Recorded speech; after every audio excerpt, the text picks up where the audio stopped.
ఒక సమాజం ఒక చోట బ్రతుకుతున్నప్పుడు, ఒక సొసైటీ, ఆ సొసైటీకి ఒక ఏరియాలో బ్రతుకుతున్నప్పుడు వాళ్ళకొచ్చే ఛాలెంజెస్‌లో నుంచి వాటిని అడ్రెస్ చేయడానికి వాళ్ళు డిరైవ్ చేసుకునే సొల్యూషన్స్ కల్చర్. ఇప్పుడు మనకి ట్రాపికల్ ఏరియాలో ఉంటాం, ఎండలు ఎక్కువ ఉంటాయి. సో మనం ఏం చేస్తామంటే కాటన్, లెనిన్ వస్త్రాలు వేసుకుంటాం. అది మన కల్చర్.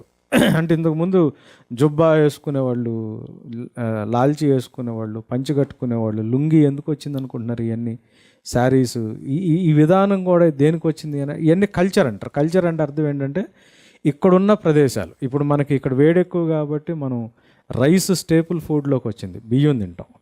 అదే కొంచెం చల్లగున్న ప్రదేశాలకి, నార్త్ ఇండియాలోకి వెళ్తే వాళ్ళ కల్చర్ ఏంటంటే గోధుమలు తింటారు, వీటి తింటారు, వేడి జనరేట్ అవ్వడానికి.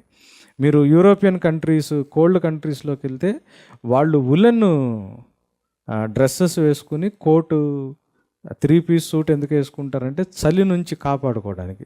సో కల్చర్ అన్నది ఎప్పుడైనా కానీ ఒక ఒక సొసైటీ మనుగడలో, ఒక సొసైటీ మనుగడలో దానికి ఎదురవుతున్న ఛాలెంజెస్ని అడ్రస్ చేస్తా అవి డిరైవ్ చేసుకున్న సొల్యూషన్లో కల్చర్ ఉంటుంది.